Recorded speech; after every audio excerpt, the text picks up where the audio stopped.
안녕하세요. 최다은 변호사입니다.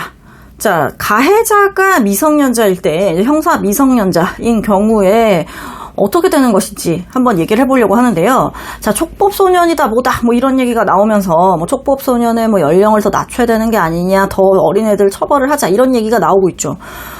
제가 느끼는 바로는 왜 그런 얘기가 나오냐면, 최근에는 뭐 동료 친구들, 같은 학교 친구들을 뭐 때리거나 하는 식의 오프라인에서의 범죄뿐만이 아니라 온라인에서의 범죄에 노출이 되는 경우가 굉장히 많다. 청소년이 모두 휴대전화를 사용하고 있기 때문에, 일단 휴대전화를 사용하면 뭐 별의별 유혹들이 많겠죠. 예를 들어서 마약 거래를 할 수도 있고, 뭐 아이를 뭐 따돌린다거나 괴롭히거나 아니면 뭐 통매음, 성적인 뭐 욕을 한다거나 그런 일도 가능할 수 있고, 채팅을 하면서 게임을 하면서 그런 경우들도 있고, 그 다음에 휴대전화로 뭐 찍지 말아야 될 것들을 찍는다거나 이런 범죄가 심심치 않게 저질러지고 있다. 그리고 그 연령이 점점 낮아지고 있다. 그래서 강력범죄의 경우에는 무조건 미성년자라고 처벌을 안 하는 게 아니라 처벌을 해야 되는 게 아니냐라는 이제 문제의식이 대두되기 시작했고, 현 법무부 장관도 촉법소년의 연령이 지금 14세로 되어 있는데 12세로 낮추는 게 어떨지 좀 검토를 해보세요 라고 지시를 내렸다라는 기사까지 나오고 있는 상황입니다. 촉법소년이 뭘까? 자, 촉법소년은 만 10세 이상에서 만 14세 미만의 자를 뜻합니다. 자, 그럼 만 10세보다 더 어린 애들은 어떻게 돼요? 그런 애들은 소년법상 보호처분도 받지 않는다는 점입니다. 자, 그건 일단 내버려두고, 만 10세에서 만 10세 이상, 만 14세 미만인 촉법소년의 경우 범죄를 저지르게 됐을 때 일반 성인과 똑같은 형사처벌을 받지는 않는다. 다만 소년법상 보호처분을 받을 수 있다라는 것입니다. 자, 그러면 만 14세 이상, 만 19세 미만인 미성년자가 또 있을 거 아니에요. 그런 애들은 범죄소년이라고 얘기를 합니다.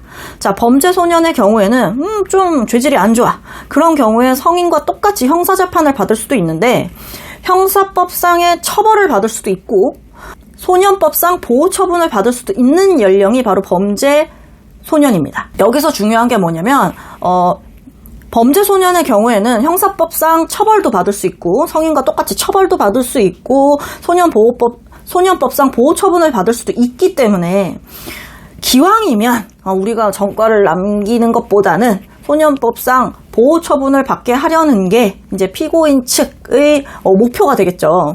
그러다 보니까 이때는 최대한 좀 양형에 도움이 될 만한 자료를 제시를 하면서 소년법상 보호처분으로 송치해주세요, 이런 식으로 주장을 하는 경우들이 굉장히 많다는 거죠. 소년 사건으로 송치를 해달라는 주장은 수사기관에서도 가능합니다. 자, 검사가 송치를 해버릴 수 있기 때문에 검사에게 소년 사건으로 송치를 해주세요 라고 주장을 할 수 있는데, 이제 그거를 놓치는 경우에는 재판으로 넘어가서 법원에서 판사에게 이 사건을 소년부로 송치해 주십시오 라고 주장할 수도 있는 것입니다. 여기서 중요한 것 중에 하나가, 많은 분들이 수사 단계에서 뭐 애를 데리고 뭐 수사를 받으러 갔더니 수사관이 뭐 어린애들끼리 뭐 그런 거고, 뭐 어린애가 뭐 실수한 것 같은데 이런 걸로 무슨 뭐 재판 받고 뭐 이럴 일 없다. 그러니까 돌아가서 편하게 계시면은 뭐 기소유예 정도 나오지 않겠냐, 이런 경우들이 굉장히 많대요. 그런데 그래놓고 이제 느긋하게 있었는데 알고 보니까 이게 기소가 돼버린 거지. 그래서 그때서야 변호사를 찾아오시는 분들이 적지 않다. 제 경험상 말씀드리는 겁니다. 그래서 수사 단계에서 아무리 이게 별거 아니라고 하더라도 분명히 범죄 구성 요건이 해당되는 그런 행위를 했다라고 한다면 변호사의 도움을 좀 받으시거나 상담이라도 좀 받으시는 것을 추천을 드리는 겁니다. 이게 왜 중요하냐면, 특히 범죄소년인 경우, 특히 만 17세인 경우에는 굉장히 중요한데요. 소년법상 보호처분이라는 건 그 처분이 났을 때까지 소년이어야 됩니다. 만 19세 미만이어야 돼요. 그러니까 만 17세, 만 18세인 친구들이 수사의 대상이 됐다라고 한다면 빨리 이 사건이 진행이 돼서 소년법상의 보호처분을 받을 수 있는 조건을 갖춘 상태에서 처분이 떨어지기를 기다리는 게 맞다. 간혹 어떤 경우가 있었냐면요, 만 18세야. 경찰에서 불러서 조사를 받았어요. 조사를 받았는데 알고 보니까 조사를 받았는데 수사관이 뭐 이거 별거 아니니까 뭐 가 있으라고 그랬어요. 그랬더니 뭐 이게 뭐 6개월이 지나고 뭐 1년이 지나고 뭐 이렇게 된 거지. 그랬는데 만 19세 이상이 돼버렸을 때, 만 19세가 넘어갔을 때 이제 더 이상 소년법상 보호처분을 받을 수 없는 나이가 됐는데, 이때 기소가 돼버렸다는 연락을 받았다는 거예요. 그러니까 굉장히 당혹스러운 거지. 왜? 소년법상 보호처분은 그 처분 시까지 소년이어야 하는데 이미 처분 시까지 소년이어야 된다는 그 조건을 충족시키지 못하는 상황이 됐으니까 이건 무조건 형사사건으로 끝날 수밖에 없어지는 거예요. 이런 걸 모르는 분들이 많기 때문에 나이가 17세, 18세 요쯤에 범죄를 저질렀다고 한다면 최대한 이 사건을 빨리 진행시키는 게 좋다. 제가 만 19세까지 3개월이 남아있는 사건을 선임한 적이 있었는데 그때의 목표는 그거였죠. 빨리빨리 처리를 하는 것이다.